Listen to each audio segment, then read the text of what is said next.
ਪੰਜਾਬ ਦੇ ਸਿਆਸੀ ਹਾਲਾਤਾਂ ਅਤੇ ਦੇਸ਼ ਦੁਨੀਆ ਦੀਆਂ ਖਬਰਾਂ ਤੇ ਆਧਾਰਿਤ ਪੜਤਾਲ ਦੇ ਸਾਡੇ ਖਾਸ ਪ੍ਰੋਗਰਾਮ ਖਬਰ ਪੜਤਾਲ ਦੇ ਵਿੱਚ ਤੁਹਾਡਾ ਬਹੁਤ-ਬਹੁਤ ਸਵਾਗਤ ਹੈ। ਅੱਜ ਦੇ ਇਸ ਖਾਸ ਪ੍ਰੋਗਰਾਮ ਦੇ ਵਿੱਚ ਸੂਬੇ ਦੇ ਵਿੱਚ ਚੋਣਾਂ ਦੇ ਨਤੀਜਿਆਂ ਤੋਂ 4 ਦਿਨ ਪਹਿਲਾਂ ਜਿਸ ਤਰ੍ਹਾਂ ਦੇ ਸਿਆਸੀ ਅਤੇ ਸਮਾਜਿਕ ਹਾਲਾਤ ਬਣੇ ਨੇ ਉਹਨਾਂ ਹਾਲਾਤਾਂ ਦੇ ਉੱਪਰ ਚਰਚਾ ਕਰਾਂਗੇ ਤੇ ਨਾਲ ਦੀ ਨਾਲ ਚਰਚਾ ਕਰਾਂਗੇ ਪੰਜਾਬ ਦੀਆਂ ਕਈ ਅਖਬਾਰਾਂ ਦੇ ਵਿੱਚ ਸੱਟੇਬਾਜ਼ਾਂ ਦਾ ਜਿਹੜਾ ਬਾਜ਼ਾਰ ਹੈ ਉਹਨੂੰ ਲੈ ਕੇ ਵੀ ਚਰਚਾਵਾਂ ਗਰਮ ਨੇ। ਨਤੀਜਿਆਂ ਨੂੰ ਲੈ ਕੇ ਉਹਨਾਂ ਸੱਟੇਬਾਜ਼ਾਂ ਦੇ ਬਾਜ਼ਾਰ ਦੇ ਆਧਾਰ ਤੇ ਕਈ ਜਿਹੜੇ ਸਰਵੇਖਣ ਨੇ ਅਖਬਾਰਾਂ ਦੇ ਵਿੱਚ ਛਪੇ ਨੇ ਉਸ ਨੂੰ ਲੈ ਕੇ ਵੀ ਗੱਲਬਾਤ ਕਰਾਂਗੇ। ਨਤੀਜਿਆਂ ਨੂੰ ਲੈ ਕੇ ਗੱਲਬਾਤ ਕਰਾਂਗੇ। ਹੋਰ ਵੀ ਕਈ ਤਰ੍ਹਾਂ ਦੇ ਅਨੁਮਾਨ ਨਤੀਜਿਆਂ ਨੂੰ ਲੈ ਕੇ ਚੱਲ ਰਹੇ ਨੇ ਉਹਨਾਂ ਬਾਰੇ ਵੀ ਗੱਲਬਾਤ ਕਰਾਂਗੇ ਤੇ ਉਸ ਤੋਂ ਬਾਅਦ ਗੱਲ ਕਰਾਂਗੇ ਪੰਜਾਬ ਦੇ ਇਹਨਾਂ ਚੋਣਾਂ ਦੇ ਵਿੱਚ ਜਿਹੜੀਆਂ ਹੌਟ ਸੀਟਸ ਰਹੀਆਂ ਨੇ, ਜਿਹੜੇ ਉਮੀਦਵਾਰ ਸਾਡੇ ਜਿਹੜੇ ਚਰਚਾ ਦੇ ਵਿੱਚ ਜ਼ਿਆਦਾ ਰਹੇ ਨੇ, ਚਾਹੇ ਉਹ ਨਵਜੋਤ ਸਿੰਘ ਸਿੱਧੂ ਹੋਣ, ਚਰਨਜੀਤ ਚੰਨੀ ਹੋਣ, ਭਗਵੰਤ ਮਾਨ ਹੋਣ, ਸੁਖਬੀਰ ਸਿੰਘ ਬਾਦਲ ਜਾਂ ਫਿਰ ਮਜੀਠੇ ਵਾਲੀ ਸੀਟ ਹੋਵੇ ਜਾਂ ਸੁਖਜਿੰਦਰ ਰੰਧਾਵਾ ਵਾਲੀ ਸੀਟ ਹੋਵੇ। ਇਹਨਾਂ ਸਾਰੀਆਂ ਸੀਟਾਂ ਦੇ ਉੱਪਰ ਵਿਸਥਾਰ ਦੇ ਨਾਲ ਗੱਲਬਾਤ ਕਰਾਂਗੇ ਕਿ ਕੀ ਸੰਭਾਵਨਾਵਾਂ ਨੇ ਇਹਨਾਂ ਸੀਟਾਂ ਦੇ ਉੱਪਰ ਨਤੀਜਿਆਂ ਦੀਆਂ। ਉਸ ਤੋਂ ਬਾਅਦ ਗੱਲ ਕਰਾਂਗੇ ਗੱਠਜੋੜ ਨੂੰ ਲੈ ਕੇ ਜਿਹੜੀ ਵੱਡੇ ਆਗੂਆਂ ਦੀ ਬਿਆਨਬਾਜ਼ੀ ਹੈ। ਬੀਬੀ ਰਜਿੰਦਰ ਕੌਰ ਭੱਠਲ ਦਾ ਬਿਆਨ ਆਇਆ ਸੀ, ਉਸ ਤੋਂ ਬਾਅਦ ਤਾਜ਼ਾ ਹੁਣ ਜਿਹੜਾ ਬਿਆਨ ਆਇਆ ਬੀਜੇਪੀ ਦੇ ਵੱਡੇ ਆਗੂ ਤਰੁਣ ਚੁੱਗ ਦਾ ਬਿਆਨ ਆਇਆ, ਇਸ ਨੂੰ ਵੀ ਲੈ ਕੇ ਚਰਚਾ ਕਰਾਂਗੇ। ਭਾਖੜਾ ਬਿਆਸ ਮੈਨੇਜਮੈਂਟ ਬੋਰਡ ਨੂੰ ਲੈ ਕੇ ਵੀ ਸੂਬੇ ਦੇ ਵਿੱਚ ਸਿਆਸਤ ਗਰਮ ਹੈ, ਉਸ 'ਤੇ ਵੀ ਚਰਚਾ ਕਰਾਂਗੇ ਤੇ ਅੰਤ ਦੇ ਵਿੱਚ ਗੱਲ ਕਰਾਂਗੇ ਯੂਕਰੇਨ ਦੇ ਹਾਲਾਤਾਂ ਦੀ। ਸੋ ਇਹਨਾਂ ਸਾਰੇ ਸਵਾਲਾਂ ਦੇ ਉੱਪਰ ਸਾਡੇ ਨਾਲ ਗੱਲਬਾਤ ਕਰਨ ਲਈ ਸੀਨੀਅਰ ਪੱਤਰਕਾਰ ਸੁਰਿੰਦਰ ਡੱਲਾ ਜੀ ਮੌਜੂਦ ਨੇ। ਡੱਲਾ ਸਾਹਿਬ ਬਹੁਤ-ਬਹੁਤ ਤੁਹਾਡਾ ਸਵਾਗਤ ਹੈ ਇਸ ਪ੍ਰੋਗਰਾਮ ਦੇ ਵਿੱਚ। ਬਹੁਤ ਧੰਨਵਾਦ ਜਗਦੀਸ਼ ਜੀ, ਤੁਹਾਡਾ ਵੀ ਔਰ ਦੁਨੀਆ ਭਰ ਦੇ ਪੰਜਾਬੀਆਂ ਦਾ ਹੀ ਬਹੁਤ-ਬਹੁਤ ਧੰਨਵਾਦ ਜੀ। ਡੱਲਾ ਸਾਹਿਬ ਬੜੀ ਚਰਚਾ ਚੱਲ ਰਹੀ ਹੈ ਸਿਆਸਤ ਦੇ ਵਿੱਚ ਵੀ, ਮੀਡੀਆ ਦੇ ਵਿੱਚ ਵੀ, ਇਹਨਾਂ ਜਿਹੜੀਆਂ ਚੋਣਾਂ ਨੇ ਉਹਨਾਂ ਦੇ ਨਤੀਜਿਆਂ ਨੂੰ ਲੈ ਕੇ। ਇੱਕ ਹੋਰ ਫੈਕਟਰ ਸਾਹਮਣੇ ਆਇਆ, ਸੱਟੇਬਾਜ਼ਾਂ ਦਾ ਜਿਹੜਾ ਬਾਜ਼ਾਰ ਹੈ ਉਸ ਬਾਜ਼ਾਰ ਦੇ ਆਧਾਰ ਦੇ ਉੱਪਰ ਵੀ ਅਖਬਾਰਾਂ ਦੇ ਵਿੱਚ ਰਿਪੋਰਟਾਂ ਛਪ ਰਹੀਆਂ ਨੇ। ਦੇਖੋ, ਮੈਂ ਜਗਦੀਸ਼ ਜੀ ਬੜਾ ਹੈਰਾਨ ਹੁੰਦਾ ਕਈ ਵਾਰੀ ਜੀ। ਸੱਟੇਬਾਜ਼ੀ ਕੀ ਹੈ? ਗੈਰ ਕਾਨੂੰਨੀ ਕੰਮ ਹੈ ਜੀ। ਔਰ ਮੈਂ ਕਈ ਵਾਰੀ ਬੜਾ ਹੈਰਾਨ ਹੁੰਦਾ ਵੀ ਸਾਡੇ ਅਖਬਾਰਾਂ ਦੇ ਵਿੱਚ ਸੱਟੇਬਾਜ਼ਾਂ ਦੇ ਆਧਾਰ ਤੇ ਰਿਪੋਰਟਾਂ ਛਾਪੀਆਂ ਜਾ ਰਹੀਆਂ ਜੀ। ਸੋ ਇਸ ਕਰਕੇ ਗੈਰ ਕਾਨੂੰਨੀ ਕੰਮ ਹੈ ਸੱਟੇਬਾਜ਼ਾਂ ਦਾ। ਜੀ। ਸੋ ਮੈਨੂੰ ਨਹੀਂ ਲੱਗਦਾ ਕਿ ਸੱਟੇਬਾਜ਼ਾਂ ਦੀ ਕਿਸੇ ਗੱਲ ਤੇ ਜੀ ਕੋਈ ਤਵੱਜੋ ਦੇਣ ਦੀ ਜ਼ਰੂਰਤ ਹੈ। ਲਗਾਤਾਰ ਸੱਟੇਬਾਜ਼ੀ ਵਾਲੇ ਲੋਕ ਨੇ ਜਿਹੜੇ ਇਹ ਆਮ ਲੋਕਾਂ ਨੂੰ ਗੁੰਮਰਾਹ ਕਰ ਰਹੇ ਨੇ। ਚੋਰ ਬਜ਼ਾਰੀ, ਬੇਈਮਾਨੀ, ਗੈਰ ਕਾਨੂੰਨੀ ਕੰਮ। ਇੱਥੇ ਤਾਂ ਚਾਹੀਦਾ ਇਹ ਹੈ ਕਿ ਪੁਲਿਸ ਹੋਰ ਸਖਤ ਹੋਵੇ, ਇਲੈਕਸ਼ਨ ਕਮਿਸ਼ਨ ਹੋਰ ਸਖਤ ਹੋਵੇ ਜੀ। ਔਰ ਅਗਰ ਕੋਈ ਸੱਟੇਬਾਜ਼ੀ ਕਰਨ ਦੀ ਕੋਸ਼ਿਸ਼ ਕਰਦਾ ਹੈ, ਝੂਠੇ ਸਿੱਧੇ ਪੁੱਠੇ ਆંકੜੇ ਦੇ ਕੇ, ਤੇ ਤੁਰੰਤ ਉਹਨੂੰ ਗ੍ਰਿਫਤਾਰ ਕੀਤਾ ਜਾਣਾ ਚਾਹੀਦਾ। ਸੱਟੇਬਾਜ਼ੀ ਦਾ ਸਾਡੀ ਸਰਕਾਰ ਦੇ ਚੁਣਨ 'ਚ, ਸਰਕਾਰ ਦੇ ਸਾਡੇ ਚੋਣ ਕਮਿਸ਼ਨ ਦੇ ਅਮਲ 'ਚ ਜ਼ਿਕਰ ਹੀ ਨਹੀਂ ਹੋਣਾ ਚਾਹੀਦਾ। ਸੋ ਇਸ ਕਰਕੇ ਤੁਸੀਂ ਸੱਟੇਬਾਜ਼ਾਂ ਨਾਲ ਸੰਬੰਧਿਤ ਨਾ ਮੈਨੂੰ ਕੋਈ ਸਵਾਲ ਪੁੱਛਿਓ ਤੇ ਨਾ ਸੱਟੇਬਾਜ਼ਾਂ ਨਾਲ ਸੰਬੰਧਿਤ ਕਿਸੇ ਸਵਾਲ ਦਾ ਮੈਂ ਜਵਾਬ ਦੇਣਾ ਹੈ ਜੀ। ਔਰ ਜਿਹੜੇ ਅਖਬਾਰ ਵੀ ਸੱਟੇਬਾਜ਼ਾਂ ਦੇ ਆਧਾਰ ਤੇ ਰਿਪੋਰਟਾਂ ਛਾਪ ਰਹੇ ਨੇ ਉਹਨਾਂ ਨੂੰ ਵੀ ਬੇਨਤੀ ਹੈ, ਕਿਉਂ ਸੱਟੇਬਾਜ਼ਾਂ ਦੇ ਹਵਾਲੇ ਨਾਲ ਰਿਪੋਰਟਾਂ ਛਾਪ ਰਹੇ ਹੋ ਜੀ। ਇਹਦੇ ਨਾਲ ਬਹੁਤ ਗਲਤ ਸੁਨੇਹਾ ਜਿਹੜਾ ਉਹ ਜਾਂਦਾ। ਇਹ ਨਹੀਂ, ਬਿਲਕੁਲ ਛਾਪਣਾ ਹੀ ਨਹੀਂ ਚਾਹੀਦਾ ਜੀ। ਡੱਲਾ ਸਾਹਿਬ, ਪੰਜਾਬ ਦੇ ਵਿੱਚ ਪਹਿਲੀ ਵਾਰੀ ਦੇਖਿਆ ਵੀ ਵੋਟਾਂ ਦੇ ਨਤੀਜਿਆਂ ਨੂੰ ਲੈ ਕੇ ਸੱਟੇਬਾਜ਼ਾਂ ਦਾ ਇੰਟਰਸਟ ਪੈਦਾ ਹੋਇਆ। ਕ੍ਰਿਕਟ ਦੇ ਮੈਚ ਜਿਹੜਾ ਦੇਖੋ ਇਹ ਸੱਟੇਬਾਜ਼ੀ ਕ੍ਰਿਕਟ ਤੇ ਕਰੀ ਜਾਂਦੇ, ਲੋਕਾਂ ਨੂੰ ਲੁੱਟੀ ਜਾਂਦੇ। ਹੁਣ ਸੱਟੇਬਾਜ਼ ਆਪਣੇ ਆંકੜੇ ਜਾਰੀ ਕਰੀ ਜਾਂਦੇ ਵੀ ਉੱਥੋਂ ਆ ਜਿੱਤੂ, ਉੱਥੋਂ ਆ ਜਿੱਤੂ। ਸੱਟਾ ਬਾਜ਼ਾਰ ਆ ਕਹਿੰਦਾ, ਸੱਟਾ ਬਾਜ਼ਾਰ ਕਿਸੇ ਨੇ ਦੇਖਿਆ ਜੀ? ਕਿਸੇ ਨੇ ਨਹੀਂ ਦੇਖਿਆ। ਸਭ ਖਿਆਲੀ ਪਲਾਓ ਨੇ ਜੀ। ਸਭ ਗੈਰ ਕਾਨੂੰਨੀ ਝੂਠ ਦੇ ਕੰਮ ਨੇ। ਕਿਹੜੇ ਆંકੜੇ ਨੇ ਸੱਟੇਬਾਜ਼ਾਂ ਕੋਲੇ ਦੱਸੋ ਜੀ। ਸੋ ਤੁਹਾਡੇ ਕਹਿਣ ਦਾ ਮਤਲਬ ਗੈਰ ਕਾਨੂੰਨੀ ਆંકੜਿਆਂ ਦੇ ਆਧਾਰ ਤੇ ਲੋਕਾਂ ਨੂੰ ਭਰਮਾਉਣ ਦੀ ਕੋਸ਼ਿਸ਼ ਕੀਤੀ ਜਾ ਰਹੀ ਹੈ। ਬਿਲਕੁਲ ਗੈਰ ਕਾਨੂੰਨੀ ਆંકੜੇ ਨੇ ਨਿਸ਼ਚਿਤ ਤੌਰ ਦੇ ਉੱਤੇ। ਦੇਖੋ, ਜਿਹੜੇ ਅਸਲ ਆંકੜੇ ਨੇ ਨਾ ਜੀ, ਉਹਨਾਂ ਦੀ ਗੱਲ ਕੀਤੀ ਜਾਣੀ ਚਾਹੀਦੀ ਹੈ ਜੀ। ਉਹਨਾਂ ਦੇ ਆંકੜਿਆਂ ਦੇ ਆਧਾਰ ਦੇ ਉੱਤੇ ਤਾਂ ਗੱਲ ਕਰਦੇ ਤਰਕ ਦੇ ਨਾਲ ਟੈਲੀਵਿਜ਼ਨ ਵਾਲੇ, ਅਖਬਾਰਾਂ ਵਾਲੇ ਚੰਗੇ ਲੱਗਦੇ ਨੇ ਜੀ। ਹੁਣ ਆંકੜੇ ਤਾਂ ਦੇਖੋ ਜਿਹੜੇ 2017 'ਚ ਵੋਟਾਂ ਪਈਆਂ ਜੀ, ਅਸਲ ਤਾਂ ਉਹਨਾਂ ਆંકੜਿਆਂ ਨੇ ਹੀ ਦੱਸਣਾ ਸਾਨੂੰ ਵੀ ਇਸ ਵਾਰ ਬਦਲਾਅ ਕਿੰਨਾ ਕੁ ਆਉਂਦਾ ਜੀ। ਇਹ ਸੱਟੇਬਾਜ਼ਾਂ ਨੇ ਨਹੀਂ ਦੱਸਣਾ ਵੀ ਕਿਹਦੀ ਹਵਾ ਹੈ, ਕਿਹਦੀ ਸਰਕਾਰ ਆ ਰਹੀ ਹੈ, ਕਿਹਦੀ ਨਹੀਂ। ਅੱਜ ਤੱਕ ਸੱਟੇਬਾਜ਼ਾਂ ਦੇ ਕਹੇ ਮੁਤਾਬਕ ਕੋਈ ਸਰਕਾਰ ਬਣੀ ਹੈ? ਕੋਈ ਵਰਲਡ ਕੱਪ ਨਹੀਂ ਜਿੱਤਿਆ ਸੱਟੇਬਾਜ਼ਾਂ ਦੇ ਕਹੇ ਮੁਤਾਬਕ। ਸੋ ਇਸ ਕਰਕੇ ਦੇਖੋ, ਜਿਹੜੇ ਆંકੜੇ ਨੇ ਉਹਨਾਂ ਦੀ ਪੜਤਾਲ ਕੀਤੀ ਜਾ ਸਕਦੀ ਹੈ। ਔਰ ਮੈਂ ਜ਼ਰੂਰ ਚਾਹੂੰਗਾ, ਜਿਵੇਂ ਤੁਸੀਂ ਪਹਿਲਾਂ ਕਿਹਾ ਵੀ ਹੈ ਜੀ, ਕਿ ਜਿਹੜੀਆਂ ਵੱਡੀਆਂ ਹੌਟ ਸੀਟਾਂ ਨੇ ਉਹਨਾਂ ਦੇ ਅਸਲ ਆંકੜੇ ਕੀ ਹੈ ਜੀ, ਉਹਨਾਂ ਦੇ ਅਸਲ ਆંકੜੇ ਕੀ ਹੈ, ਉਹਨਾਂ ਦੀ ਪੜਤਾਲ ਅਸੀਂ ਕਰ ਸਕਦੇ ਹਾਂ। ਉਹਦੇ ਆਧਾਰ ਤੇ ਅਸੀਂ ਸੋਚ ਸਕਦੇ ਹਾਂ ਵੀ ਕੀ ਨਵਜੋਤ ਸਿੰਘ ਸਿੱਧੂ ਜਿੱਤੂ ਜਾਂ ਹਾਰੂ, ਕੀ ਚਰਨਜੀਤ ਚੰਨੀ ਜਿੱਤੂ ਜਾਂ ਹਾਰੂ, ਕੀ ਕੈਪਟਨ ਅਮਰਿੰਦਰ ਜਿੱਤੂ ਹਾਰੂ, ਭਗਵੰਤ ਮਾਨ ਜਿੱਤੂ ਹਾਰੂ, ਸੁਖਬੀਰ ਬਾਦਲ ਜਿੱਤੂ ਹਾਰੂ, ਜੀ। ਜਿੱਤੂ ਤਾਂ ਕਿਹੜੇ ਫੈਕਟਰ ਹੋਣਗੇ, ਸੁਖਜਿੰਦਰ ਰੰਧਾਵਾ ਦਾ ਨਾਮ ਹਾਰਨਗੇ ਲਿਆ ਤੇ ਜਾਂਦਾ। ਸੁਖਜਿੰਦਰ ਰੰਧਾਵਾ ਵੀ, ਹਾਂ।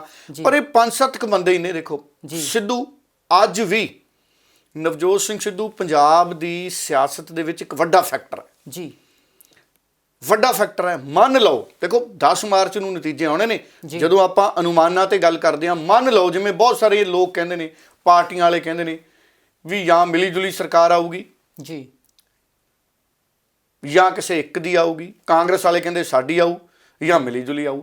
ਆਪ ਵਾਲੇ ਕਹਿੰਦੇ ਜਾਂ ਸਾਡੀ ਆਊ ਜਾਂ ਮਿਲੀ ਜੁਲੀ ਆਊ ਜੀ। ਬੀਜੇਪੀ ਵਾਲੇ ਕਹਿੰਦੇ ਵੀ ਜਾਂ ਸਾਡੀ ਬਣੂ ਜਾਂ ਗੱਠਜੋੜ ਚ ਅਸੀਂ ਬਣਾਵਾਂਗੇ ਮਿਲੀ ਜੁਲੀ। ਡੱਲਾ ਸਾਹਿਬ ਹੰਗ ਅਸੈਂਬਲੀ ਅਕਾਲੀ ਦੀਆਂ ਦਲ ਬੜੀਆਂ ਵੀ ਗੱਲਾਂ ਹੋ ਮੈਂ ਰਹੀਆਂ। ਉਹੀ ਹੈ ਨਾ ਜੀ। ਵੀ ਜਾਂ ਕਹਿੰਦੇ ਹੰਗ ਆਊਗੀ ਜਾਂ ਹਰ ਪਾਰਟੀ ਕਹਿੰਦੀ ਜਾਂ ਸਾਡੀ ਆਊ ਜਾਂ ਹੰਗ ਆਊ। ਜੀ। ਮਤਲਬ ਕੋਈ ਵੀ ਪਾਰਟੀ ਆ ਉਹ ਕਹਿੰਦੀ ਜਾਂ ਤਾਂ ਸਾਡੀ ਸਰਕਾਰ ਆਊ, ਜੇ ਸਾਡੀ ਨਹੀਂ ਬਣਦੀ ਤਾਂ ਕਿਸੇ ਦੀ ਨਹੀਂ ਬਣਦੀ, ਜੀ। ਫਿਰ ਹੰਗ ਹੈ ਜੀ।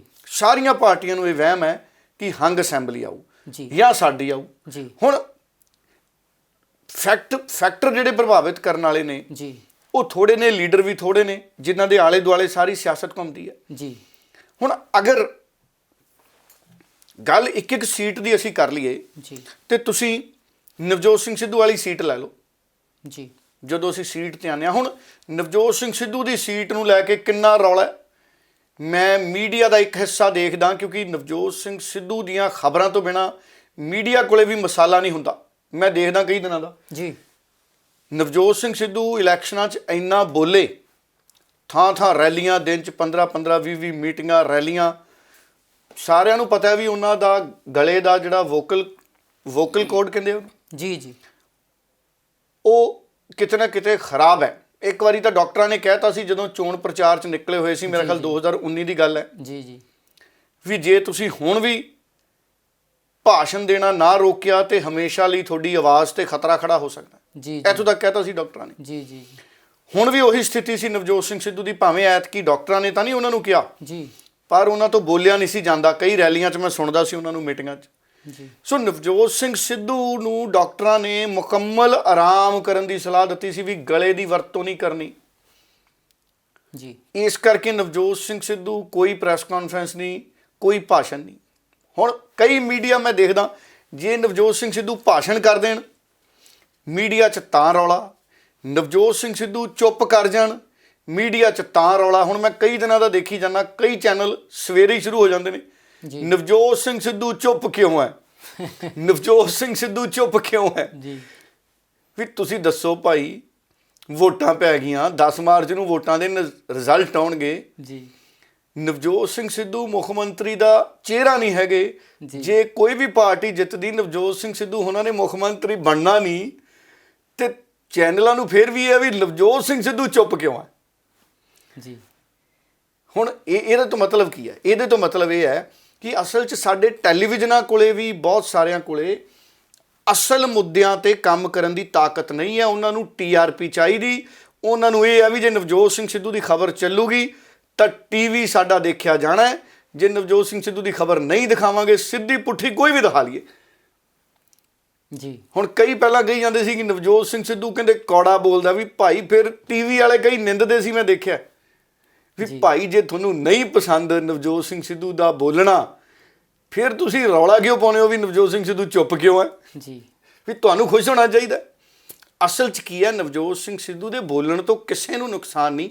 ਕਰਪਟ ਲੋਕ ਡਰਦੇ ਨੇ ਜਦੋਂ ਨਵਜੋਤ ਸਿੰਘ ਸਿੱਧੂ ਬੋਲਦਾ ਨਾ, ਕਿਉਂਕਿ ਉਹ ਸੱਚ ਬੋਲਦਾ। ਜੀ। ਸੱਚ ਤੇ ਖੜਾ ਨਾ। ਨਵਜੋਤ ਸਿੰਘ ਸਿੱਧੂ ਨੂੰ ED ਫੀਡੀ ਦਾ ਖਤਰਾ ਕੋਈ ਹੈ ਨਹੀਂ। ਜੀ। ਆ ਕਈ ਤਾਂ ਮੰਜੇ ਥੱਲੇ ਹੀ ਵੜ ਜਾਂਦੇ ਵੀ ਭਾਈ ਦੇਖਿਓ ਗੇਟ ਖੜ ਗਿਆ, ਕਿਤੇ ਕੋਈ ED ਵਾਲੇ ਤਾਂ ਨਹੀਂ ਆ ਗਏ। ਇਹੋ ਜਿਹੇ ਲੀਡਰ ਵੀ ਹੈਗੇ ਆ। ਚੁਆਰੇ ਚੜ ਜਾਂਦੇ, ਚੁਆਰੇ। ਜੀ। ਜੀ। ਕਹਿੰਦੇ ਯਾਰ ਦੇਖੋ ਭਾਈ, ਪਹਿਲਾਂ ਬਾਹਰ ਦੇਖ ਕੇ, ਉਹ ਕੈਮਰੇ ਕੁਮਰੇ ਲਾ ਰੱਖੇ ਉਹਨਾਂ ਨੇ, ਗੇਟ ਤੇ ਖੜੇ ਬੰਦੇ ਦੀ ਸ਼ਕਲ ਅੰਦਰੋਂ ਦੇਖਦੇ ਆ, ਪਛਾਣ ਕਰਦੇ ਆ, ਫਿਰ ਗੇਟ ਖੋਲਣ ਜਾਂਦਾ ਸੰਤਰੀ। ਜੀ। ਵੀ ਪਤਾ ਨਹੀਂ ਕੋਈ ਭਾਈ ED ਵਾਲਾ ਕੋਈ ਟੈਚੀ ਟੂਚੀ ਲੈ ਕੇ ਤਾਂ ਨਹੀਂ ਖੜਾ ਬਾਹਰ। ਜੀ।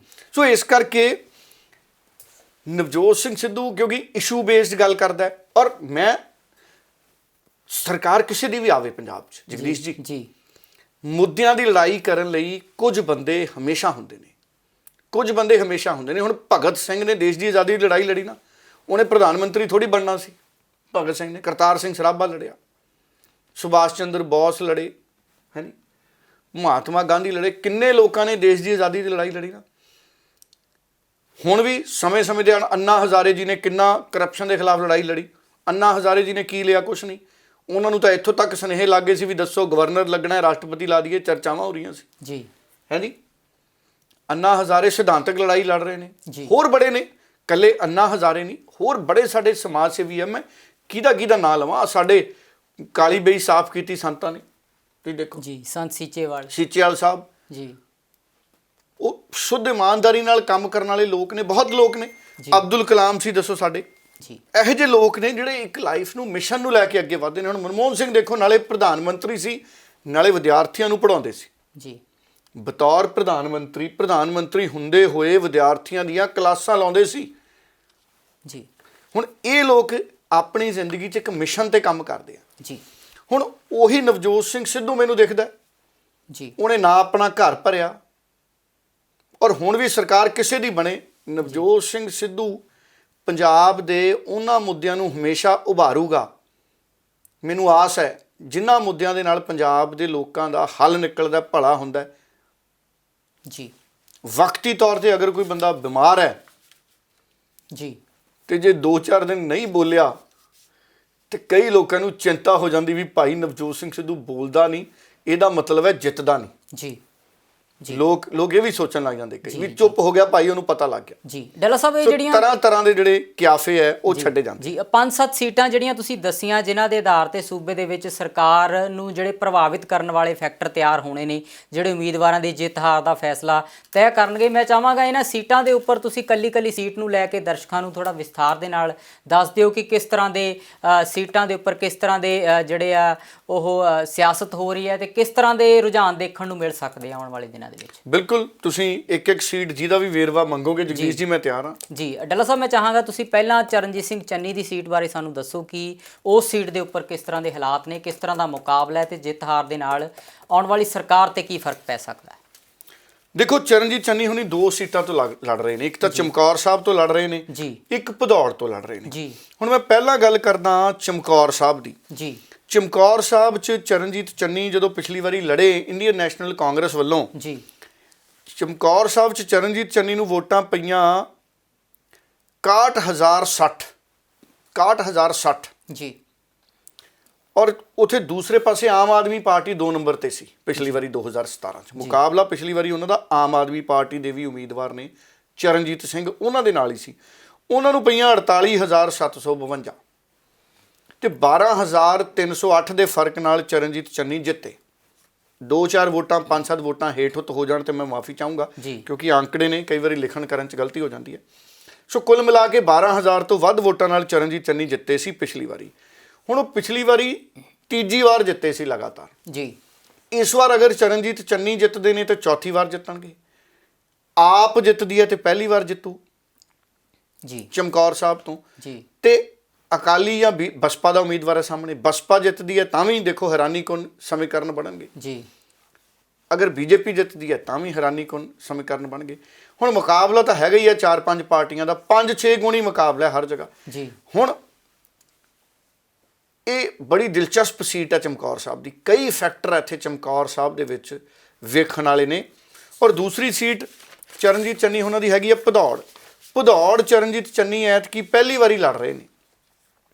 ਹੁਣ ਪਿਛਲੀ ਵਾਰੀ ਪਿਰਮਲ ਸਿੰਘ ਸੀਗੇ ਇੱਥੋਂ ਜੀ, ਪਿਰਮਲ ਸਿੰਘ ਧੌਲਾ, ਉਹ ਜਿੱਤੇ ਸੀ। ਉਹਨਾਂ ਨੂੰ ਵੋਟਾਂ ਪਈਆਂ ਸੀ 57,000 ਦੇ ਕਰੀਬ।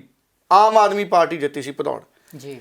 ਤੇ ਬਲਵੀਰ ਸਿੰਘ ਘੁੰਨਸ ਅਕਾਲੀ ਦਲ ਦੇ ਸੀ, ਉਹਨਾਂ ਨੂੰ ਵੋਟਾਂ ਪਈਆਂ ਸੀ 36,300 ਕੁਛ, ਤੇ 20,700 ਦੇ ਆਸ-ਪਾਸ ਜਾਂ 700 ਤੋਂ ਕੁਝ ਵੱਧ, 20,784 ਸ਼ਾਇਦ ਜੀ। ਇਹਦੇ ਨਾਲ ਪਿਰਮਲ ਸਿੰਘ ਜਿੱਤੇ ਸੀ ਜੀ। ਔਰ ਪਿਰਮਲ ਸਿੰਘ ਕੈਪਟਨ ਅਮਰਿੰਦਰ ਨੇ, ਸੁਖਪਾਲ ਖਹਿਰਾ ਤੇ ਇੱਕ ਹੋਰ ਲੀਡਰ ਸੀ ਆਮ ਆਦਮੀ ਪਾਰਟੀ ਦੇ ਜੀ, ਉਹਨਾਂ ਦੇ ਨਾਲ ਸ਼ਾਮਲ ਹੋ ਗਏ ਸੀ ਕਾਂਗਰਸ 'ਚ।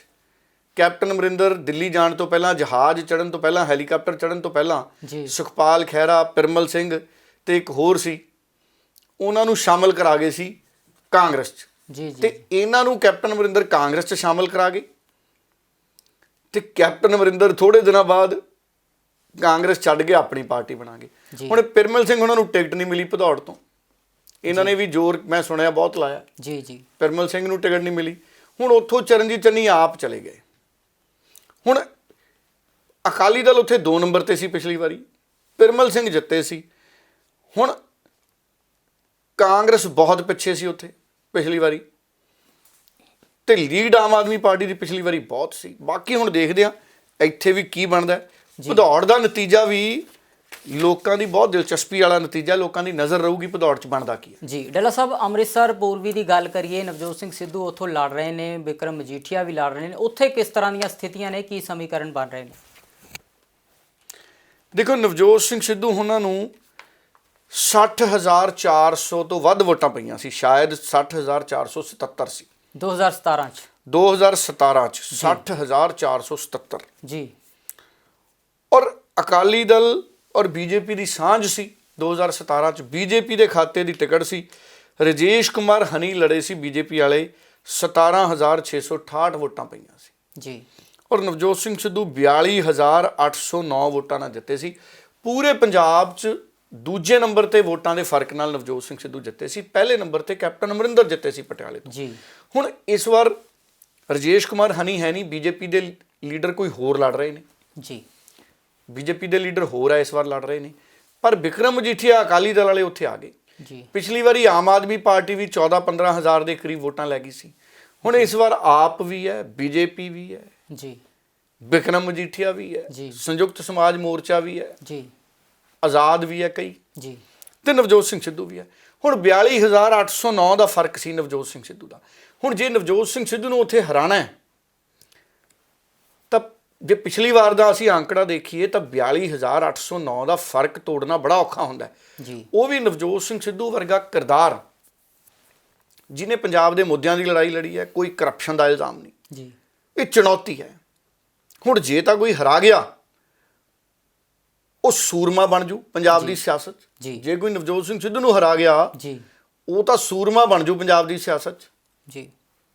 ਤੇ ਜੇ ਨਾ ਹਰਾ ਸਕਿਆ ਫਿਰ ਨਵਜੋਤ ਸਿੰਘ ਸਿੱਧੂ ਦੀ ਸਿਆਸੀ ਬਾਦਸ਼ਾਹਤ ਕਾਇਮ ਰਹੂਗੀ। ਜੀ। ਹਾਂ, ਜਿੱਤ ਹਾਰ ਤੋਂ ਪਰਾਂ ਜਾ ਕੇ ਨਵਜੋਤ ਸਿੰਘ ਸਿੱਧੂ ਦਾ ਪੰਜਾਬ ਦੀ ਸਿਆਸਤ 'ਚ ਦਖਲ ਖਤਮ ਨਹੀਂ ਹੋ ਸਕਦਾ। ਜੀ। ਮੇਰਾ ਇਹ ਮੰਨਣਾ ਹੈ। ਬਾਕੀ ਹੁਣ ਤੈਅ 10 ਤਰੀਕ ਨੂੰ ਹੋਣਾ। ਨਾ ਮੈਂ ਕੋਈ ਅਨੁਮਾਨ ਦੇ ਰਿਹਾ, ਨਾ ਮੈਂ ਕੋਈ ਦੱਸ ਰਿਹਾ ਵੀ ਕੌਣ ਜਿੱਤੂ ਹਾਰੂ। ਜੀ। ਇਹ ਤਾਂ ਆંકੜੇ ਨੇ। ਜੀ।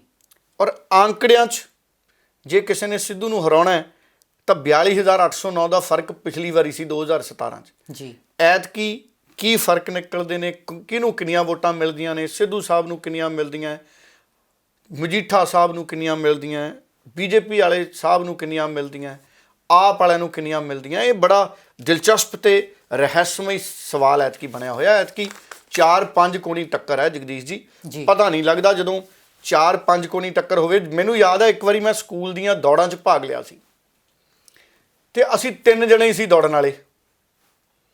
ਉਦੋਂ ਇੱਕ ਗੱਲ ਤੈਅ ਸੀ ਜਦੋਂ ਮੈਂ ਦੌੜਨ ਲੱਗਿਆ, ਮੈਂ ਕਿਹਾ ਇੱਕ ਮੇਰਾ ਮੈਡਲ ਪੱਕਾ ਕਾਂਸੇ ਦਾ। ਜਦੋਂ ਦੌੜਨ ਵਾਲੇ 3 ਨੇ, ਇਹ ਪਤਾ ਵੀ ਭਾਈ ਮੈਂ ਚਾਹੇ ਤੁਰ ਕੇ ਪਾਰ ਕਰਾਂ, ਮੇਰਾ ਇੱਕ ਮੈਡਲ ਪੱਕਾ, ਮੈਂ ਤੀਜੇ ਨੰਬਰ ਤੇ ਆਊਂ। ਹੁਣ ਜਦੋਂ ਹੈ ਹੀ ਉੱਥੇ 5-6 ਉਮੀਦਵਾਰ ਨੇ, ਜੀ, ਹੁਣ ਕੀ ਪਤਾ ਕਿਹਨੇ ਕਿਹੜੇ ਨੰਬਰ ਤੇ ਰਹਿਣਾ ਹੈ। ਉਹ ਅੰਦਾਜ਼ਾ ਬੜਾ ਔਖਾ ਹੁੰਦਾ ਵੀ 1 ਨੰਬਰ ਤੇ ਕੌਣ ਰਹੂ, 2 ਤੇ ਕੌਣ ਰਹੂ, 3 ਤੇ ਕੌਣ ਰਹੂ। ਜੀ। ਡੱਲਾ ਸਾਹਿਬ, ਧੂਰੀ ਵਾਲੀ ਸੀਟ ਦੀ ਗੱਲ ਕਰ ਲੈਂਦੇ ਆ। ਭਗਵੰਤ ਮਾਨ ਉੱਥੋਂ ਲੜ ਰਹੇ ਨੇ। ਪਿਛਲੀ ਵਾਰ ਗੋਲਡੀ ਜਿੱਤੇ ਸੀਗੇ ਬੜੇ ਘੱਟ ਵੋਟਾਂ ਦੇ ਫਰਕ ਦੇ ਨਾਲ। ਭਗਵੰਤ ਮਾਨ ਐਮਪੀ ਵੀ ਨੇ ਉਸ ਖੇਤਰ ਤੋਂ, ਜਿਸ ਖੇਤਰ ਦੇ ਹੁਣ ਐਮਐਲਏ ਦੀ ਚੋਣ ਲੜ ਰਹੇ ਨੇ। ਕਿਵੇਂ ਦੇਖਦੇ ਹੋ ਇਸ ਸੀਟ ਨੂੰ, ਤੇ ਭਗਵੰਤ ਮਾਨ ਦਾ ਸਿਆਸੀ ਭਵਿੱਖ ਕਿਸ ਤਰ੍ਹਾਂ ਇਸ ਸੀਟ ਨੂੰ ਲੈ ਕੇ ਟਿਕਿਆ ਹੋਇਆ? ਦੇਖੋ, ਵੱਡੀ ਗੱਲ ਇਹ ਹੈ ਕਿ ਦਲਵੀਰ ਸਿੰਘ ਗੋਲਡੀ ਉਦੋਂ ਜਿੱਤੇ ਜਦੋਂ 2017 'ਚ ਵੀ ਆਮ ਆਦਮੀ ਪਾਰਟੀ ਦੀ ਹਵਾ ਸੀ। ਜੀ। ਤੇ ਲੋਕ ਸਭਾ ਸੀਟ ਧੂਰੀ ਨੂੰ ਵੀ ਬਰਨਾਲਾ ਆਉਂਦੀ ਹੈ। ਜੀ। ਬਰਨਾਲਾ ਮਾਫ ਕਰਨਾ, ਸੰਗਰੂਰ ਆਉਂਦੀ ਹੈ। ਜੀ। ਜੀ। ਇੱਕ ਦਿਨ ਕਈ ਲੋਕ ਗੁੱਸਾ ਹੀ ਕਰ ਗਏ ਸੀ ਵੀ ਡੱਲਾ ਸਾਹਿਬ ਬਰਨਾਲਾ ਦੀ ਲੋਕ ਸਭਾ ਸੀਟ ਨਹੀਂ, ਸੰਗਰੂਰ ਦੀ ਲੋਕ ਸਭਾ ਸੀਟ ਹੈ। ਚਲੋ, ਬਰਨਾਲੇ ਦੀ ਵੀ ਕਿਸੇ ਸਮੇਂ ਲੋਕ ਸਭਾ ਸੀਟ ਬਣ ਜੂ। ਬਰਨਾਲਾ ਜ਼ਿਲ੍ਹਾ ਵੀ ਹੁਣੀ ਬਣਿਆ। ਮੇਰਾ ਵੀ ਨਾਨਕਾ ਬਰਨਾਲਾ ਤੇ ਸੰਗਰੂਰ ਮੇਰਾ ਦਾਦਕਾ ਹੈ। ਇਸ ਕਰਕੇ ਕਈ ਵਾਰੀ ਮੈਨੂੰ ਸੰਗਰੂਰ ਤੇ ਬਰਨਾਲੇ 'ਚ ਫਰਕ ਜਾਂ ਨਹੀਂ ਲੱਗਦਾ। ਮੈਨੂੰ ਲੋਕ ਸਭਾ ਐਂ ਲੱਗਦੀ ਵੀ ਜਿਵੇਂ ਬਰਨਾਲਾ ਹੀ ਹੈ। ਉਹ ਲੋਕ ਸਭਾ ਸੰਗਰੂਰ ਹੈ, ਬਰਨਾਲਾ ਵੀ ਵਿੱਚ ਹੀ ਆਉਂਦਾ, ਧੂਰੀ ਵੀ ਵਿੱਚ ਹੀ ਆਉਂਦਾ। ਹੁਣ ਧੂਰੀ 'ਚ ਦੇਖੋ ਜਗਦੀਸ਼ ਜੀ, 49,347 ਦੇ ਕਰੀਬ ਵੋਟਾਂ ਲੈ ਗਿਆ ਸੀ ਦਲਵੀਰ ਗੋਲਡੀ। ਜੀ। ਨੌਜਵਾਨ ਸੀ, ਹੁਣ ਵੀ ਨੌਜਵਾਨ ਹੈ। 49,347 ਵੋਟਾਂ। ਤੇ ਜਸਵੀਰ ਸਿੰਘ ਜੱਸੀ ਸੇਖੋਂ ਆਪ ਨੰਬਰ 2 ਤੇ ਰਿਹਾ ਸੀ, 46,536 ਵੋਟਾਂ। ਇਹਨੇ ਵੀ ਬੜੀਆਂ ਲਈਆਂ ਆਪ ਵਾਲੇ ਨੇ ਪਿਛਲੀ ਵਾਰੀ। ਤੇ 2811 ਕੁ ਵੋਟਾਂ ਦੇ ਨਾਲ ਧੂਰੀ ਤੋਂ ਦਲਬੀਰ ਗੋਲਡੀ ਹੋਣੀ ਜਿੱਤੇ ਸੀ। ਜੀ ਹੁਣ ਇਸ ਵਾਰ ਆਪ ਦਾ ਉਮੀਦਵਾਰ ਬਦਲ ਕੇ ਬਣ ਗਿਆ ਭਗਵੰਤ ਮਾਨ। ਜੀ ਹੁਣ ਭਗਵੰਤ ਮਾਨ ਮੁੱਖ ਮੰਤਰੀ ਦਾ ਵੀ ਚਿਹਰਾ ਹੈ। ਦੂਜੇ ਪਾਸੇ ਦਲਬੀਰ ਗੋਲਡੀ ਨੇ ਵੀ ਚੱਪਲਾਂ ਲਾਤੀਆਂ ਸੀ, ਨੰਗੇ ਪੈਰੀ ਹੋ ਗਿਆ। ਜੀ ਦਲਬੀਰ ਗੋਲਡੀ ਵੀ ਖੂਬ ਹਲਕੇ 'ਚ ਘੁੰਮਿਆ, ਡੱਲਾ ਸਾਹਿਬ ਇਹ ਸੀਟ ਭਗਵੰਤ ਮਾਨ ਵੀ ਖੂਬ ਹਲਕੇ 'ਚ ਘੁੰਮਿਆ, ਮੁੱਖ ਮੰਤਰੀ ਦਾ ਚਿਹਰਾ ਹੈ। ਜੀ ਹੁਣ ਉੱਥੇ ਅਕਾਲੀ ਵੀ ਆ, ਉਹ ਵੀ ਪੂਰੇ ਸਰਗਰਮ ਰਹੇ ਨੇ, ਤੇ ਉੱਥੇ ਸੰਯੁਕਤ ਸਮਾਜ ਮੋਰਚਾ ਵੀ ਆ, ਤੇ ਇੱਕ ਅੱਧੇ ਆਜ਼ਾਦ ਵੀ ਹੈ। ਜੀ ਸੋ ਇਸ ਕਰਕੇ ਪਤਾ ਨਹੀਂ ਕੀ ਹੋ ਜਾਣਾ, ਪਤਾ ਹੀ ਨਹੀਂ ਕੀ ਹੋ ਜਾਣਾ। ਮੈਂ ਤੁਹਾਨੂੰ ਉਹੀ ਤਾਂ ਕਹੀ ਜਾਂਦਾ, ਨਵਜੋਤ ਸਿੰਘ ਸਿੱਧੂ, ਚਰਨਜੀਤ ਚੰਨੀ, ਕੈਪਟਨ ਅਮਰਿੰਦਰ, ਭਗਵੰਤ ਮਾਨ, ਸੁਖਬੀਰ ਬਾਦਲ, ਜੀ ਇਹਨਾਂ ਦੀ ਜਿੱਤ ਹਾਰ ਤੇ ਬੜਾ ਕੁਝ ਪੰਜਾਬ ਦੀ ਸਿਆਸਤ ਦਾ ਨਿਰਭਰ ਕਰਦਾ ਹੈ। ਪਤਾ ਹੀ ਨਹੀਂ ਐਤਕੀ ਜਗਦੀਸ਼ ਜੀ ਕਿਹਨੇ ਜਿੱਤਣਾ ਹੈ ਤੇ ਕਿਹਨੇ ਹਾਰ ਜਾਣਾ ਹੈ। ਜੀ ਡੱਲਾ ਸਾਹਿਬ ਇਹੀ ਇਸ ਵਾਰ ਦੀਆਂ ਚੋਣਾਂ ਦਾ ਸਭ ਤੋਂ ਵੱਡਾ ਰਹੱਸ ਹੈ। ਮੈਂ ਮਜੀਠਾ ਵੀ ਜੋੜ ਲਾਂ ਵਿੱਚ, ਮਜੀਠੀ ਵਾਲੀ ਜੀ ਸੁਖਬੀਰ ਬਾਦਲ ਵਾਲੀ ਸੀਟ ਦਾ ਤੇ ਵੀ ਦੱਸ ਸੁਖਬੀਰ ਵਾਲੀ ਵੀ ਜੋੜ ਲਈਏ, ਤੇ ਰੰਧਾਵਾ ਸਾਹਿਬ ਵੀ ਜੋੜ ਲਈਏ, ਸੁਖਜਿੰਦਰ ਰੰਧਾਵਾ। ਜੀ, ਜੀ। ਮੈਂ ਸੁਖਜਿੰਦਰ ਰੰਧਾਵਾ ਦਾ ਬੜਾ ਫੈਨ ਆ। ਜੀ ਜਿੱਦਾਂ ਉਹਨਾਂ ਨੇ ਛਾਪਾ ਮਾਰਿਆ ਆ ਸਤਲੁਜ ਵਾਲੇ ਪੁਲ ਤੇ, ਜਿੱਡਾ ਛਾਪਾ ਮਾਰ ਕੇ ਉਹਨਾਂ ਨੇ ਮੁਲਾਜ਼ਮ ਉੱਥੇ ਸਸਪੈਂਡ ਕੀਤੇ, ਮੈਨੂੰ ਲੱਗਦਾ ਇਤਿਹਾਸ 'ਚ ਨਾਮ ਲਿਖਿਆ ਗਿਆ ਸੁਖਜਿੰਦਰ ਰੰਧਾਵਾ ਉਹਨਾਂ ਦਾ। ਔਰ ਪੰਜਾਬ ਦੀ ਪੁਲਿਸ ਦੇ ਇੱਕ ਇੱਕ ਮੁਲਾਜ਼ਮ ਨੂੰ ਪਤਾ ਹੋਣਾ ਵੀ ਕਿੱਡਾ ਵੱਡਾ ਕੰਮ ਕਰਤਾ ਸੁਖਜਿੰਦਰ ਰੰਧਾਵਾ ਨੇ।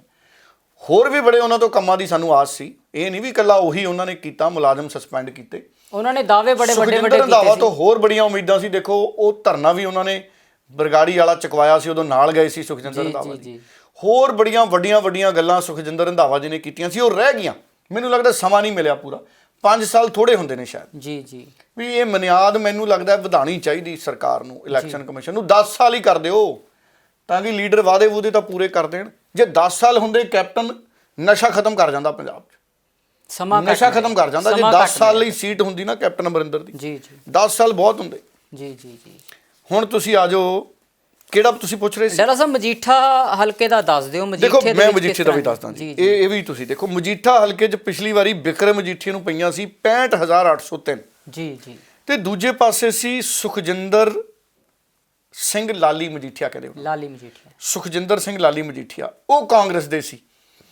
ਹੁਣ ਨੰਬਰ 1 ਤੇ ਮਜੀਠੀਆ, ਨੰਬਰ 1 ਤੇ ਬਿਕਰਮ ਮਜੀਠੀਆ ਅਕਾਲੀ ਦਲ ਸੀ, ਨੰਬਰ 2 ਤੇ ਸੁਖਜਿੰਦਰ ਸਿੰਘ ਲਾਲੀ ਮਜੀਠੀਆ ਸੀਗੇ ਕਾਂਗਰਸ ਵਾਲੇ। ਜੀ ਹੁਣ ਇਸ ਵਾਰ ਕੀ ਹੋਇਆ, ਸੁਖਜਿੰਦਰ ਸਿੰਘ ਲਾਲੀ ਮਜੀਠੀਆ ਆਪ ਵਾਲੇ ਬਣ ਗਏ, ਉਹ ਆਪ 'ਚ ਚਲੇ ਗਏ, ਤੇ ਜੱਗਾ ਮਜੀਠੀਆ ਕਾਂਗਰਸ ਤੋਂ ਆ ਗਿਆ। ਇਹ ਦੋਨੇ ਭਰਾ ਨੇ। ਤੇ ਬਿਕਰਮ ਮਜੀਠੀਆ ਉਹ ਕਹਿੰਦੇ ਮੈਂ ਚੈਲੰਜ ਸਵੀਕਾਰ ਕਰਦਾ, ਮੈਂ ਸਿੱਧੂ ਦੇ ਸਾਹਮਣੇ ਲੜੂੰਗਾ। ਵੀ 2 ਸੀਟਾਂ ਤੇ ਮੈਨੂੰ ਚੈਲੰਜ ਕਰੀ ਜਾਂਦੇ, ਵੀ 2 ਸੀਟਾਂ ਤੇ, ਜੇ ਮਾਝੇ ਦਾ ਜਰਨੈਲ ਆ ਤਾਂ 1 ਸੀਟ ਤੇ ਆ। ਜੀ ਉਹ ਬਿਕਰਮ ਮਜੀਠੀਆ ਹੁਣ ਨਵਜੋਤ ਸਿੰਘ ਸਿੱਧੂ ਦੇ ਸਾਹਮਣੇ ਚਲਿਆ ਗਿਆ।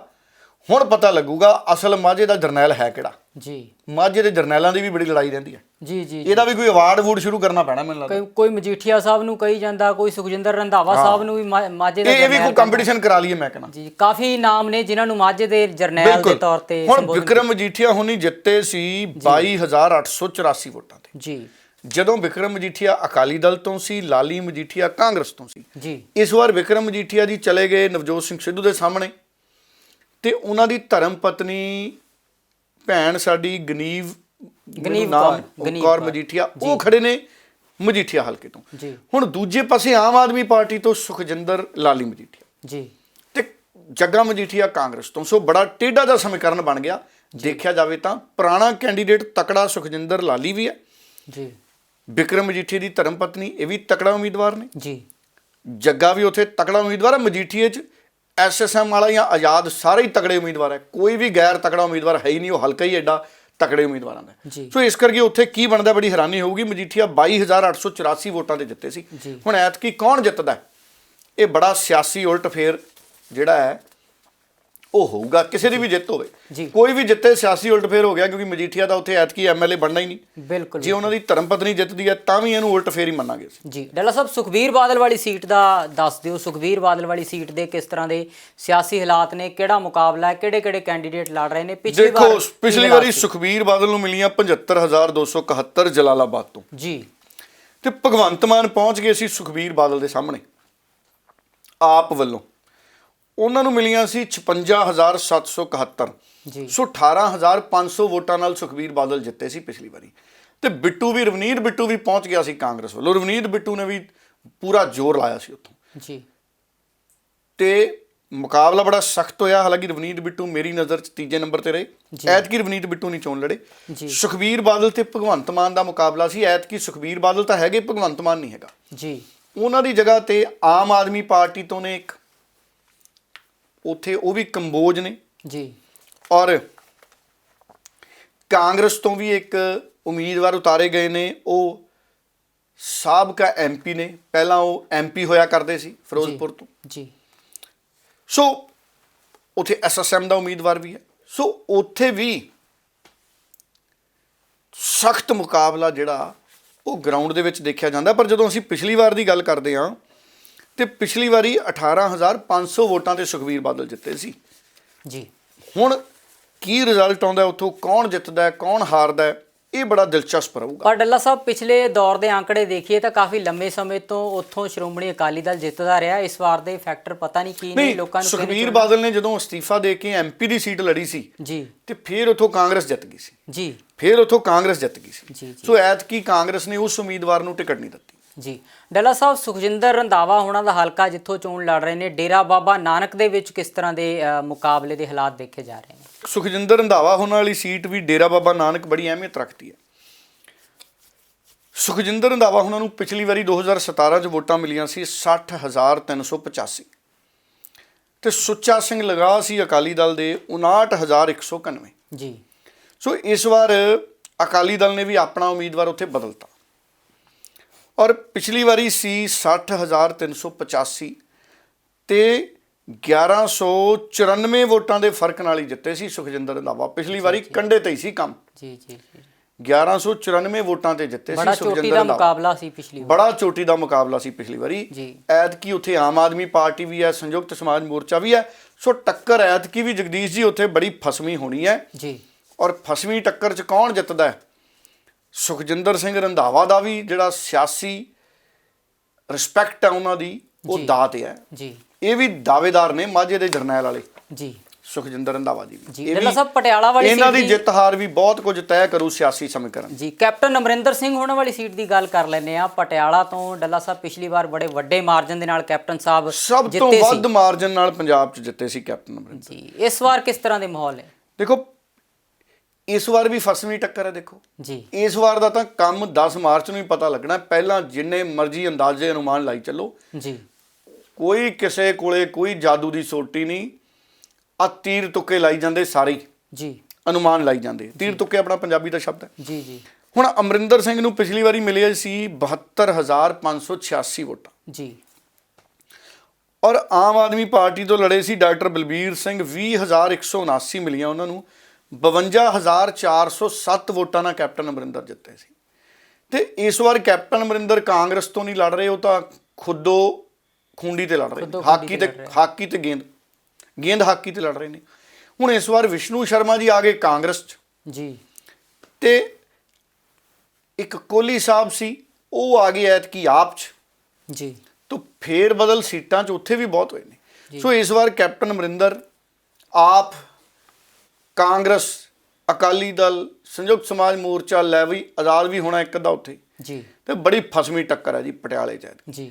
ਐਤਕੀ ਕੈਪਟਨ ਅਮਰਿੰਦਰ ਦੀ ਵੀ, ਜਿਹਨੂੰ ਕਹਿੰਦੇ ਨੇ ਨਾ ਅਗਨ ਪ੍ਰੀਖਿਆ, ਪੰਜਾਬੀ 'ਚ ਕੀ ਕਹਿੰਦੇ, ਅੱਗ ਪ੍ਰੀਖਿਆ। ਜੀ। ਜੀ। ਅੱਗ ਇਮਤਿਹਾਨ ਹੈ ਉਹਨਾਂ ਦਾ। ਜੀ। ਜੀ। ਜੀ। ਹੁਣ ਕੈਪਟਨ ਅਮਰਿੰਦਰ ਜੇ ਜਿੱਤਦੇ ਨੇ ਤਾਂ ਬਹੁਤ ਵੱਡੇ ਹੀਰੋ ਬਣ ਜਾਣਗੇ। ਜੀ।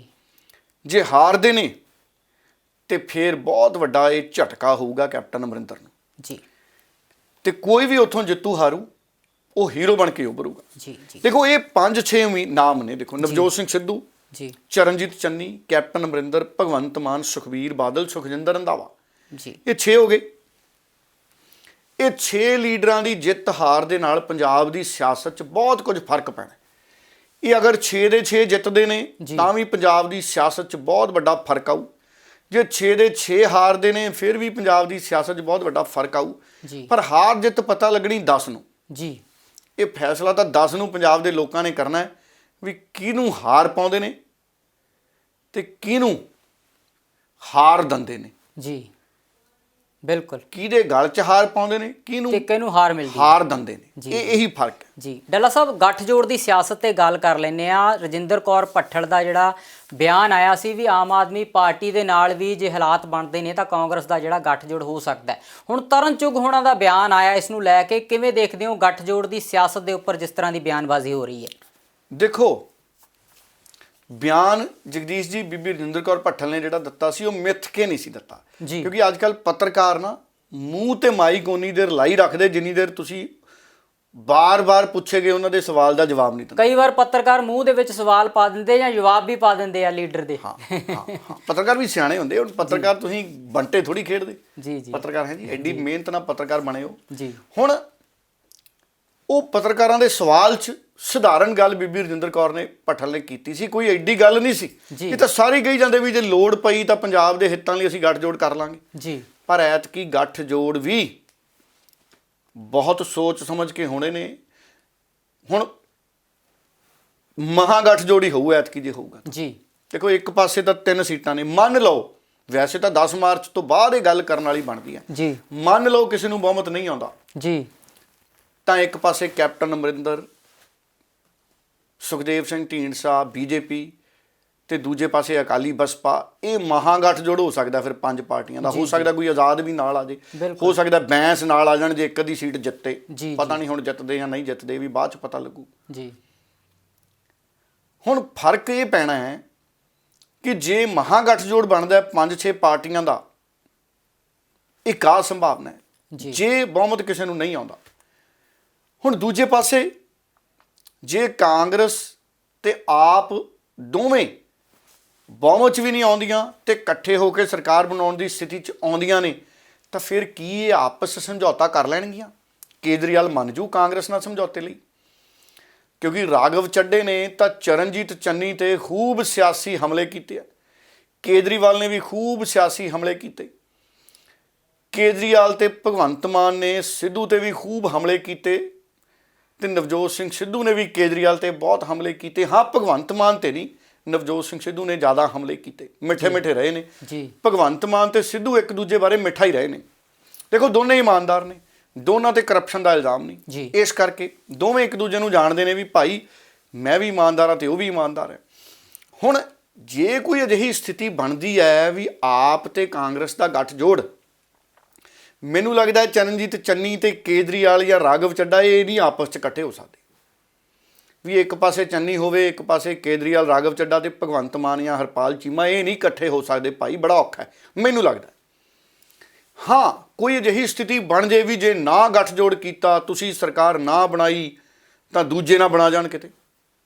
ਇੱਕ ਆਹ ਸਥਿਤੀ ਹੈ ਵੀ ਜੇ ਕਿਸੇ ਦੀ ਵੀ ਨਹੀਂ ਬਣਦੀ ਤੇ ਫਿਰ ਕਿਤੇ ਰਾਸ਼ਟਰਪਤੀ ਸ਼ਾਸਨ ਨਾ ਲੱਗ ਜੇ। ਹੁਣ ਰਾਸ਼ਟਰਪਤੀ ਸ਼ਾਸਨ ਕੋਈ ਨਹੀਂ ਲਾਉਣ ਦੇਣਾ ਚਾਹੁੰਦਾ ਪੰਜਾਬ 'ਚ, ਨਾ ਆਪ ਵਾਲੇ ਚਾਹੁੰਣਗੇ। ਫਿਰ ਇੱਕ ਫਾਰਮੂਲਾ ਨਿਕਲ ਸਕਦਾ, ਉਹ ਨਾਮ ਇਹ ਦਿੱਤਾ ਜਾਊਗਾ ਵੀ ਗੱਠਜੋੜ ਹੈ ਜਿਹੜਾ ਉਹ ਕਾਂਗਰਸ ਤੇ ਆਪ ਦਾ ਨਹੀਂ। ਇਸ ਗੱਲ ਤੇ ਗੱਠਜੋੜ ਹੋ ਸਕਦਾ ਵੀ ਭਗਵੰਤ ਤੇ ਸਿੱਧੂ ਇਕੱਠੇ ਕਰ ਦੋ, ਵੀ ਪੰਜਾਬ ਦੇ ਹਿੱਤਾਂ ਨੂੰ ਦੇਖਦੇ ਹੋਏ ਭਗਵੰਤ ਤੇ ਸਿੱਧੂ ਦਾ ਗੱਠਜੋੜ ਕਰਾਤਾ। ਇਹ ਸੰਭਾਵਨਾ ਦੀ ਨਿਕਲ ਸਕਦੀ ਹੈ। ਬਾਕੀ ਇਹ ਤਾਂ ਕਾਂਗਰਸ ਦੀ ਹੁਣ ਹਾਈ ਕਮਾਂਡ ਤੇ ਵੀ ਨਿਰਭਰ ਕਰਦਾ ਨਾ, ਕਿਉਂਕਿ ਕਾਂਗਰਸ 'ਚ ਕਿਸੇ ਇੱਕ ਵਿਅਕਤੀ ਦੇ ਕਹਿਣ ਨਾਲ ਕੁਝ ਨਹੀਂ ਹੁੰਦਾ ਜੀ। ਉੱਥੇ ਤਾਂ ਇੱਕ ਹਾਈ ਕਮਾਂਡ ਹੈ, ਜਿਵੇਂ ਆਮ ਆਦਮੀ ਪਾਰਟੀ ਦੀ ਹਾਈ ਕਮਾਂਡ ਹੈ ਕੇਜਰੀਵਾਲ ਸਾਹਿਬ, ਐਂ ਕਾਂਗਰਸ 'ਚ ਹਾਈ ਕਮਾਂਡ ਹੈ। ਜਦ ਤੱਕ ਕਾਂਗਰਸ ਦੀ ਹਾਈ ਕਮਾਂਡ ਤੋਂ ਹਰੀ ਝੰਡੀ ਨਹੀਂ ਦਿਖਾਉਂਦਾ ਕੋਈ, ਤਦ ਤੱਕ ਇੰਜਣ ਨਹੀਂ ਚੱਲਦਾ, ਗੱਡੀ ਚੱਲਦੀ ਨਹੀਂ ਜੀ। ਤਦ ਤੱਕ ਪਲੇਟਫਾਰਮ 'ਤੇ ਗੱਡੀ ਖੜੀ ਰਹਿੰਦੀ ਹੈ ਜੀ। ਔਰ ਐਤਕੀ ਵੀ ਕਾਂਗਰਸ ਨੇ ਸਮੇਂ ਸਿਰ ਝੰਡੀ ਦਿਖਾਈ ਨਹੀਂ ਤੇ ਗੱਡੀ ਲੇਟ ਕਰਾ ਲਈ ਜੀ। ਤੇ ਸਵਾਲ ਕਾਂਗਰਸੀ ਵੀ ਇਹ ਸੋਚਣ ਲੱਗ ਗਏ ਵੀ ਪਤਾ ਨਹੀਂ ਖਿਚੜੀ ਬਣਦੀ ਕੀ ਬਣਦੀ, ਪਤਾ ਨਹੀਂ ਕੀ ਬਣੂ ਕੀ ਨਹੀਂ ਬਣੂ ਜੀ। ਨਹੀਂ ਤਾਂ ਜਦੋਂ ਨਵਾਂ ਨਵਜੋਤ ਸਿੰਘ ਸਿੱਧੂ ਪ੍ਰਧਾਨ ਬਣਿਆ ਸੀ, ਪੂਰੀ ਹਵਾ ਸੀ ਕਾਂਗਰਸ ਦੀ ਜੀ। ਉਦੋਂ ਸਾਰੇ ਮੰਨਦੇ ਸੀ ਵੀ ਲਓ ਕਾਂਗਰਸ ਦੀ ਹਵਾ ਜੀ। ਤੇ ਜਦੋਂ ਚਰਨਜੀਤ ਚੰਨੀ ਨਵੇਂ ਮੁੱਖ ਮੰਤਰੀ ਬਣੇ, ਉਦੋਂ ਵੀ ਕਾਂਗਰਸ ਦੀ ਹਵਾ ਬਣੀ ਸੀ ਜੀ। ਪਰ ਗੱਲ ਇਹ ਹੈ ਵੀ ਹਵਾ ਨੂੰ ਬਰਕਰਾਰ ਰੱਖਣਾ ਬਹੁਤ ਵੱਡੀ ਚੁਣੌਤੀ ਹੁੰਦੀ ਜੀ, ਕਿਉਂਕਿ ਹਵਾ ਬਣਦੇ ਵੀ ਮਿੰਟ ਲੱਗਦਾ ਤੇ ਹਵਾ ਨਿਕਲਦੇ ਵੀ ਮਿੰਟ ਲੱਗਦਾ। ਸੋ ਇਸ ਕਰਕੇ ਹਵਾ ਨੂੰ ਸਾਂਭ ਕੇ ਰੱਖਣਾ ਬੜਾ ਜ਼ਰੂਰੀ ਹੈ। ਔਰ ਜਦੋਂ ਹਵਾ ਸ਼ੁੱਧ ਹੋਵੇ ਤੇ ਉਹਦੇ ਨਾਲ ਸਿਹਤ ਠੀਕ ਰਹਿੰਦੀ ਹੈ, ਆਕਸੀਜਨ ਦੀ ਕਮੀ ਨਹੀਂ ਹੁੰਦੀ ਜੀ। ਹੁਣ ਸਿਆਸੀ ਹਵਾ ਜੇ ਪੰਜਾਬ ਦੀ ਚੰਗੀ ਰਹੂਗੀ ਤਾਂ ਪੰਜਾਬ ਦਾ ਭਲਾ ਹੋਊਗਾ, ਜੀ ਜੀ ਬਿਲਕੁਲ ਡੱਲਾ ਸਾਹਿਬ। ਨਹੀਂ ਤਾਂ ਮੁੱਲ ਦੀ ਆਕਸੀਜਨ ਲੈਣੀ ਪਿਆ ਕਰਨੀ ਆ ਪੰਜਾਬ ਦੇ ਲੋਕਾਂ ਨੂੰ ਭਾਈ, ਜੀ ਸਾਹ ਲੈਣ ਲਈ। ਜੀ ਡੱਲਾ ਸਾਹਿਬ, ਅੱਜ ਦੀਆਂ ਸਿਆਸੀ ਸੁਰਖੀਆਂ ਤੇ ਸਿਆਸੀ ਹਾਲਾਤਾਂ ਦੇ ਉੱਪਰ ਤੁਸੀਂ ਆਪਣੇ ਵਿਚਾਰ ਰੱਖੇ। ਹੁਣ ਆਪਾਂ ਪ੍ਰੋਗਰਾਮ ਨੂੰ ਸਮਾਪਤੀ ਵੱਲ ਵਧਾਉਂਦੇ ਹਾਂ ਜੀ। ਬਹੁਤ ਬਹੁਤ ਧੰਨਵਾਦ ਤੁਹਾਡਾ ਪ੍ਰੋਗਰਾਮ ਚੁਣਨ ਲਈ। ਬਹੁਤ ਬਹੁਤ ਧੰਨਵਾਦ ਜਗਦੀਸ਼ ਜੀ। ਔਰ ਜ਼ਰੂਰ ਇੱਕ ਸੁਨੇਹਾ ਸਾਰਿਆਂ ਨੂੰ ਦੇ ਦਈਏ ਕਿ 7 ਮਾਰਚ ਨੂੰ ਆਖਰੀ ਗੇੜ ਦੀਆਂ ਵੋਟਾਂ ਨੇ ਜੀ, ਔਰ ਚੋਣ ਕਮਿਸ਼ਨ ਦੀ ਮਨਜ਼ੂਰੀ ਤੋਂ ਬਾਅਦ ਜਦੋਂ ਹੀ ਚੋਣ ਕਮਿਸ਼ਨ ਪਾਬੰਦੀ ਹਟਾਊਗਾ ਐਗਜ਼ਿਟ ਪੋਲ ਤੋਂ, ਜੀ ਚੋਣਾਂ ਤੋਂ ਬਾਅਦ ਦੇ ਸਰਵੇਖਣਾਂ ਤੋਂ, ਤੇ ਅਸੀਂ ਵੀ ਤੁਰੰਤ ਪੰਜਾਬ ਦੀਆਂ 117 ਸੀਟਾਂ ਤੇ ਇੱਕ ਸਰਵੇਖਣ ਲੈ ਕੇ ਹਾਜ਼ਰ ਹੋਵਾਂਗੇ। ਔਰ ਉਸ ਸਰਵੇਖਣ ਦੇ ਜ਼ਰੀਏ ਅਸੀਂ ਇਹ ਦੱਸਣ ਦੀ ਕੋਸ਼ਿਸ਼ ਕਰਾਂਗੇ ਕਿ ਸਰਕਾਰ ਪੰਜਾਬ ਦੀ ਕਿੱਥੇ ਖੜੀ ਹੈ, ਕਿਹਦੇ ਨਾਲ ਖੜੀ ਹੈ ਜੀ ਤੇ ਕਿਵੇਂ ਖੜੀ ਹੈ। ਜੀ ਬਹੁਤ ਧੰਨਵਾਦ ਬਹੁਤ ਡੱਲਾ ਸਾਹਿਬ, ਧੰਨਵਾਦ।